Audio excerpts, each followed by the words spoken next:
Hey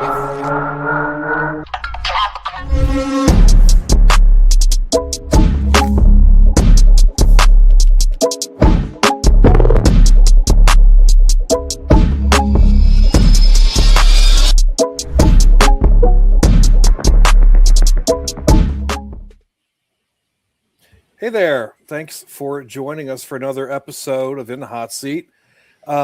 Today, I want to sort of start with the ending, which is the conclusion, which is the industry is just re-platforming bloat.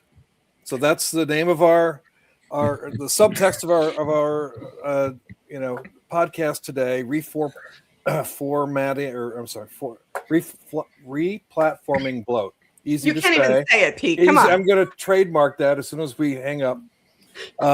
So the first thing we were going to talk about was how Google has changed from its sort of enterprise approach to one that's much more agentic in nature. And they've partnered with Salesforce, which is really interesting, except for Salesforce has put hundreds of millions of dollars into Anthropic, who they really partner with. And so, does any of this mean anything? Thomas, what does it mean? Anything? Anything at all? Well, it means a heck of a lot for anybody who is not Salesforce in this instance, because combined with the previous conference, Google Next, Cloud Next, there is a significant change in Google's positioning from someone or a company that provides infrastructure and funny productivity applications. Well, similarly funny to the whole Office suite that we are using, that also has some agents and a development environment, by packaging that into something that actually can become extremely meaningful for businesses, small and large. And that's where the real gimmick is, and large. Because so far, Google is far stronger as a platforming layer on for smaller enterprises. So this is quite funny. And they've and been it's successful. Not only Salesforce, it's SAP, it's Oracle, it's Workday, it's ServiceNow, it's Adobe, the whole enchilada. And so the Google made it easier and cheaper for a new company without a lot of technical baggage to adopt them versus paying lots of money to Microsoft. But their products aren't as good. They've only had 10 years to work on them now to rip off the spreadsheet that Microsoft ripped off of whoever that was before them, 30 years ago.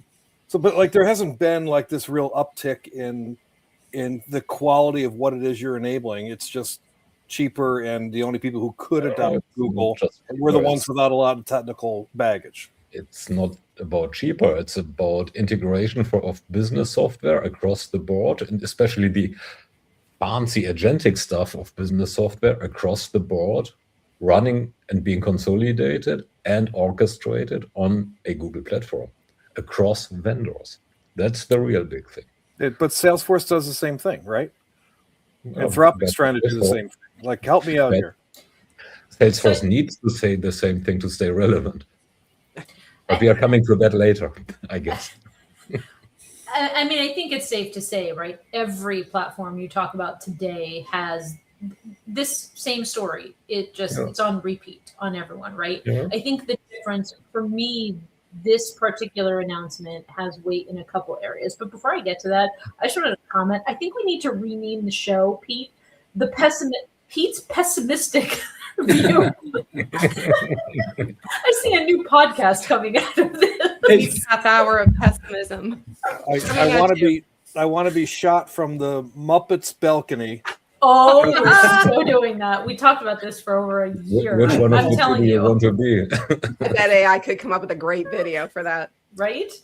But with this particular topic of Google and with Gemini, and we're talking about integrating or bringing Salesforce into the mix here, right? So Agentforce now runs inside the Gemini Enterprise. There's a couple things I think that to me make this a really hot headline.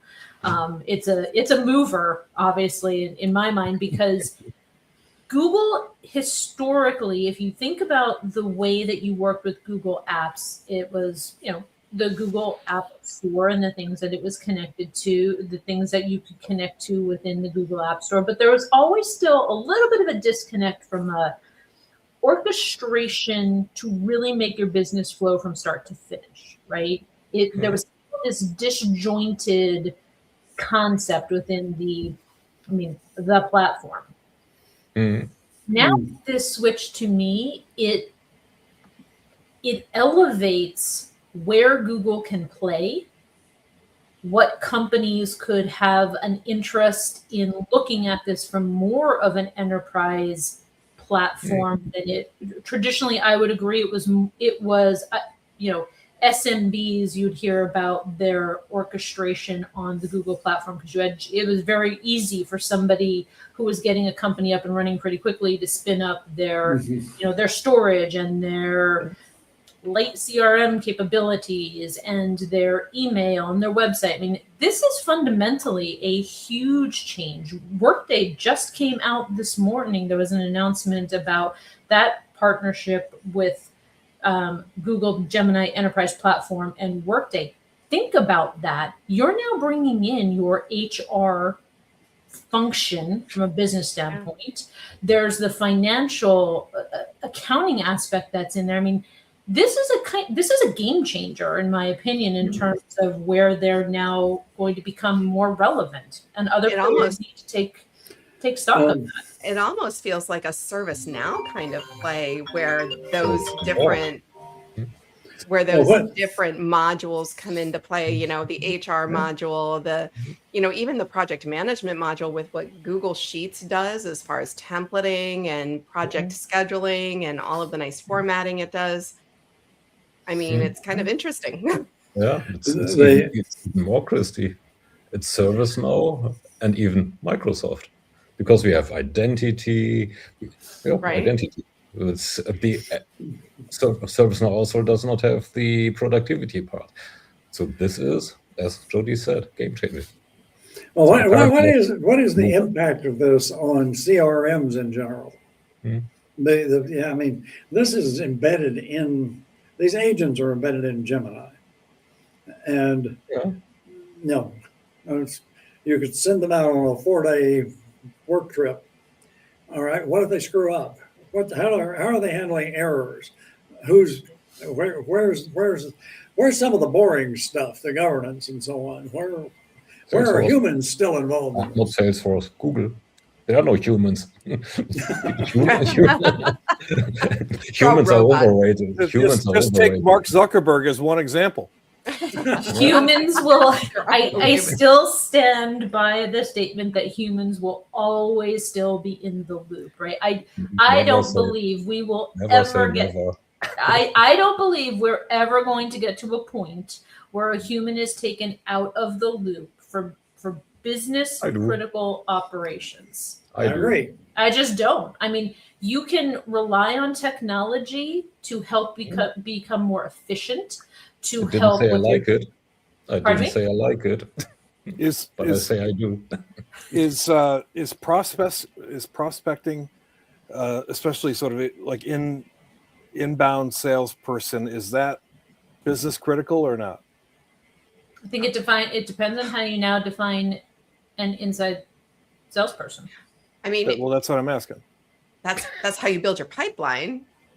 Unless that's business critical. That's one way of building that's one channel to pipeline is for when people call you because of Jody's great marketing, then somebody answers the phone and takes them to the next step. Right. And that can be completely automated with no human in the loop until it shows up on some sales guy's desk where the burden then shifts to him to do whatever wasn't done in the agentic part of that. But that's a business critical function that could completely go away, and you're just shifting the risk downstream? I think it can completely go away. Actually, no, let me take that back. I think that there will still be applications where truly you're not going to remove that human in the loop because of consumer demand. There's no question there's going to be lots and lots of those where the human has to be in the loop. Absolutely. But I think we're starting to see places where the risk to reward ratio is in a spot where it's defined. There's not so much complexity and so much uncertainty in the data that you couldn't automate that piece of it. But that's typical. One of the components of biz dev, though, and okay, so my biz dev org goes back a lot of years, but what I remember was making sure that when the reps were calling people, that they were quickly identifying a point of common interest that they could build a relationship with the person they're talking to on the phone, to try and get that emotional side of that person interested, right? How effective are the agents going to be at doing something like that? Like, does the quality of the biz dev function suffer because now you've got an agent doing it? So it's the potential is for it to be even better because the people that you're putting into that role. So what you're talking about is demand generation as opposed to what we were just talking about, which is demand fulfillment. Somebody calling me is demand fulfillment, and that's more predictable. So demand generation typically has required more of what you're talking about, personality and connection and that kind of thing. The problem is or the approach has been that we will take people who don't have any experience in any job. They come out of college and we put them into that job and call it BDR, and they start cold calling people, and their success rate is between 1% and 3%, daily, weekly, monthly basis. And we call that success. Like that's working. Yeah. And if we can't be at least that good with having an expert AI agent that can do the best of what anybody does in the company for that particular role, then the technology just doesn't work at all. We've got to be able to do at least that good. It does bring me back to that boring stuff that affects both of these things, and that is how are errors handled, and how do you know when there's an error? That is in the. So that's an agentic AI episode, which this kind of is. I mean, the idea that Google is pushing itself toward enabling an agentic enterprise is kind of the headline. But then, Michael, our co-host, wrote a whole book on trying to make agentic work and the governance that's required. And I'm not all the way through the book yet, but the data quality is everything in AI. And so I don't know how many institutions are even talking about that yet. But as you start to roll this stuff out, you'll start to see all the places where what was done, via intuition or whatever by human beings isn't coded into the system to do some sort of task. And so that's why the next generation industry is going to be these context graphs and world models and that sort of thing that attempt to understand what it is that sits between these applications that make them function and create some output in a way that meets Stephen's standards of they didn't just give away the farm or set the place on fire or whatever it is they're going to do. In final form. It appears that you could tell them to do that. But I mean, Jody was talking earlier about the idea that these things seem to be being taken up rather quickly with what you mentioned earlier about Workday and the idea that they're already on board, as it were. To what degree are these things actually taking, here we have Agent Force, is it taking over the organization? Steve, the companies these business application companies, minus probably Microsoft and definitely, no, not probably, minus Microsoft and minus ServiceNow, who are genuinely broad enough to do cross-system orchestration. They need to jump on a boat like this, the Google boat, or the ServiceNow boat, or the Microsoft boat. Why do they need to? In order to get access to the user surface.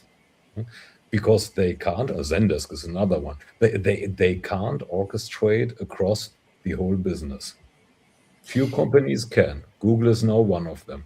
Microsoft was one of them, sort of, and definitely ServiceNow. So these business application vendors that are too specific to niche is the wrong word probably, because SAP is a niche and that's in that way as well. Oracle is a niche in that area as well.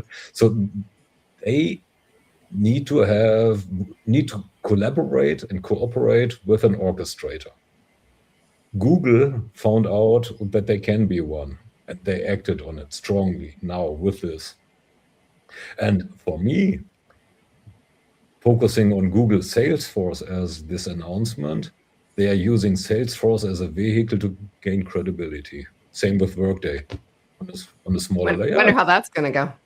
Yeah, and Salesforce needs to embrace them because, well, alone, even they are not big enough alone. You know, it's interesting because this show is built all around headlines, right? And taking a look at the headlines from the week and figuring out what's the marketing hype, what's actually news, what's new. And I think part of that is it's going to become even more difficult, I think, in the next several weeks as headlines continue to come out, because the reality is agentic AI is in every headline today, right? It has become just a given. Like, that is not a differentiator anymore. Nope. To your point, Thomas, what makes this different, right? Yes, agentic AI may grab somebody's attention because it's in the headline, or hey, an agentic enterprise. It's the old word of enterprise that's actually really important in this conversation, as opposed to the new marketing term, right? Everybody is shipping something to do with agentic, and they're jumping on that agentic bandwagon, even if it's a chat bot next level. Let's go there, right? Suddenly that becomes an agentic AI solution in some ways for some of these companies, right? But to your point, Thomas, what to me makes this I wish I had my paddles. We're going to have them for next time. But what makes this the heat for me is this truly is this is something different with Google, right? It's not a marketing headline. It is fundamentally something different that changes that entire dynamic. It's a pivot of Google. It seems to me that because Google is kind of omnipresent to begin with, it makes it that much easier for people to go, okay, we're going to do that. It's a pivot. Well, think about what this does, though, yes, we're talking about it from the next level, the next move of enterprises, right? Taking a look at this and becoming more relevant. But even the small and mid-sized markets, like, think fundamentally what this does for the efficiency, the orchestration, the competitive side for somebody coming in and building their company, or the little guy, right, who you don't have a huge tech stack budget. You don't have the ability to hire a bunch of people. I mean, this is now, if I saw this headline and I was in that space, this suddenly just opened up the gates for me, right? But you still have to be able to want to use Salesforce. Well, that's if we're talking about the specific tie to Salesforce. Right. If we're talking about it. We're talking about the starter. Yes.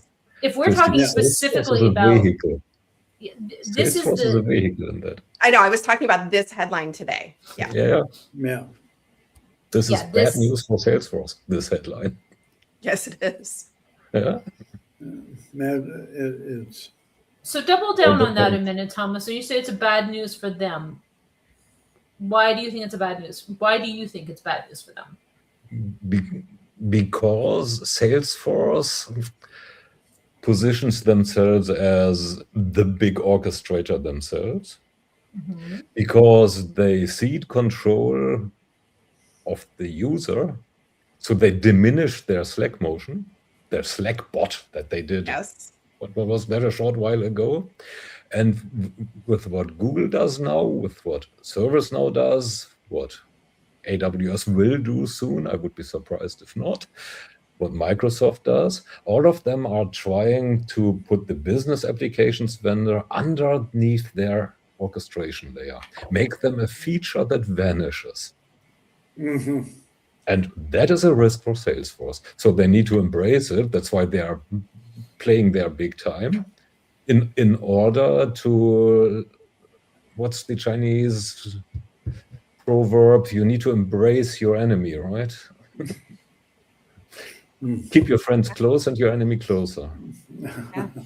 Yeah, so this is the Salesforce move on that one. And as said, this news is not big because Salesforce is the co-line, the byline, but because nearly every other big vendor is too. And Workday is already a smaller one of the big ones. So to me, it seems, and I think we said this last episode, it just seems like, okay, so we're moving to a new stack. And essentially what you're saying, Thomas, is there's going to be winners and losers because of that migration.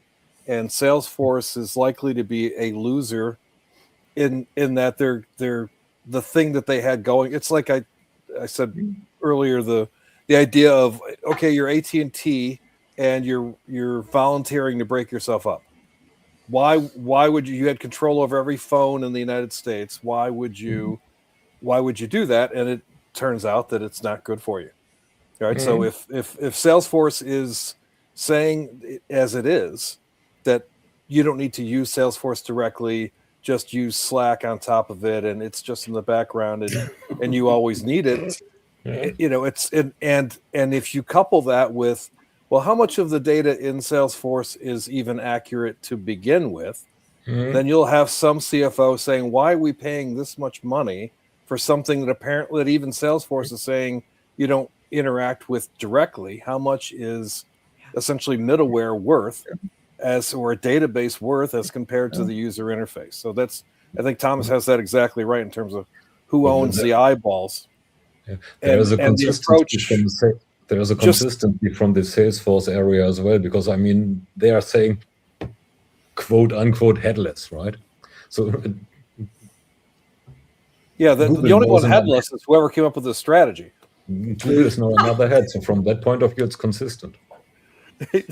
So, but like and that's why I termed this replatforming bloat episode, because if you take a look at how they implemented the Slack bot, it's like, all the same bloat that was in CRM that I didn't have time or the willingness to access and try and use has now been ported over to Slack, which wasn't known for its great user interface anyway.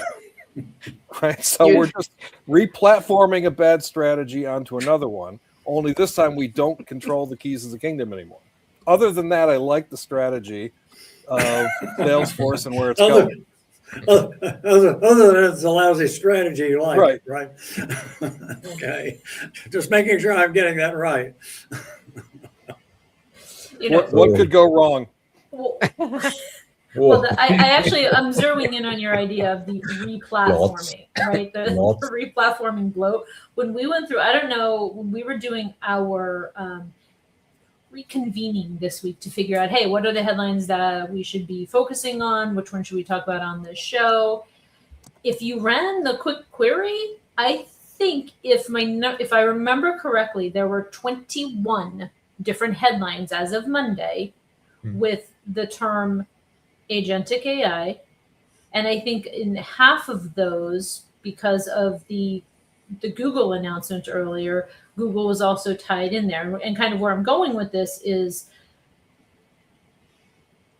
it's a reframing, right? Companies are reframing as opposed to what was your word, Pete? What did you say? Replatforming. Replatforming. I can say it really well now. In some of the cases, it's truly just a reframing, but the headline makes it seem like it's a replatforming. Salesforce actually replatformed. I know Salesforce did. I was making the comment in terms of all the others, right? In terms of all of those headlines. It's trying to cut through the noise right now. So to me, the two headlines that we're talking about today, I'm going to say I still think that the Google Gemini Enterprise AI agentic platform, that to me is a mover. That's a heat.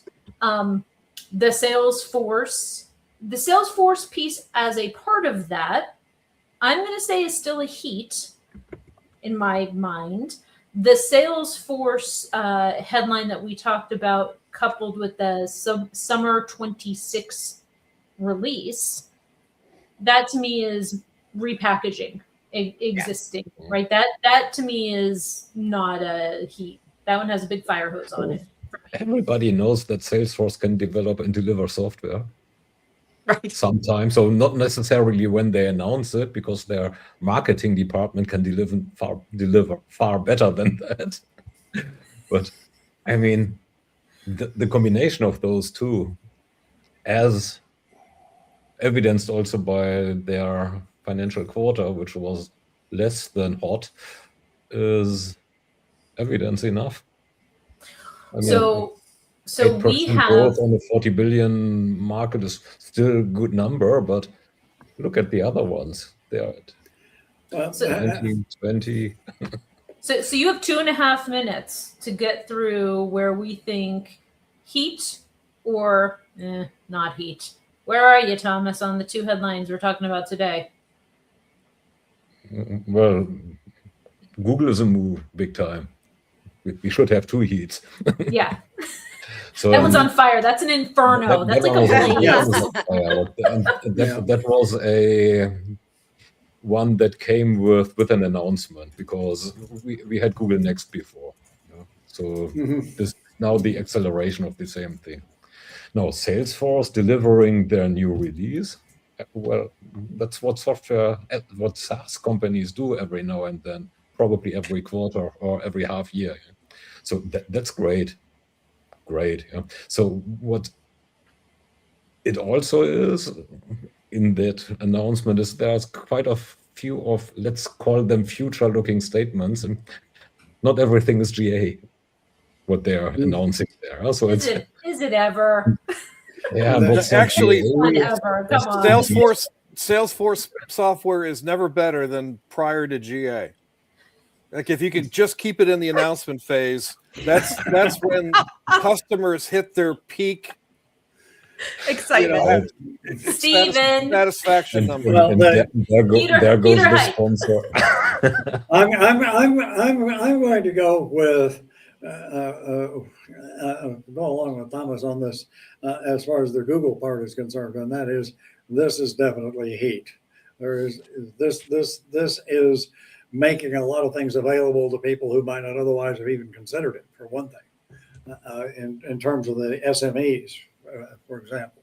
I think the Salesforce side of things is sort of Oh, I'm a little on the more like it's not that, but more like I'm a little on the hype side of that. I'm going to wait to see what the market has to say about that. And there's so much difficulty for them with what the heck is an Not AW? your turn, Thomas. Christy. Always my turn. Thank you. No, I agree with Thomas on the and everybody else really on the first one, right? On the Google announcement, I think that's total fire. That's worth watching. That's going to be interesting. I'm not even waiting for buyer on the Salesforce one, Steve. I think Salesforce is starting to grasp at straws. Anybody can release Summer 26, and I can't believe they are actually still calling it Summer 26, right? Who does that anymore? That's like 2008. So if they have to term it summer and imply that they only release once a season, they're behind the game anyway. So. Hey, it's fashion. It's like fashion, the peak of the financial crisis? Yeah, oh yeah, I think you're right. Pete, you get the last word and get to take us out. I guess that should have been it. If I could keep Thomas from interrupting all of us. Christie's 2008 comment is just coincidentally the peak of the last financial crisis we had, and maybe Salesforce is reminiscing over how much fun that was and wants to create one for itself. I don't know. And the Google thing, I think we should say why something is heat or not, and the one of those reasons for why was Google's lack of past history in any of these places gives it a legitimacy that's different from companies that are trying to protect their base. You said that way more eloquently than I did. I did give the why at the very beginning, but yours was way more eloquent. I'm really good at saying replatforming now too. Anyway, so thanks everybody for joining us for this week's 31 and a half minutes of In the Hot Seat. And next week we will have props, apparently, if Jody comes through with her paddle idea. So come back for that one. That's going to be awesome. Bye, everybody. Bye. Bye.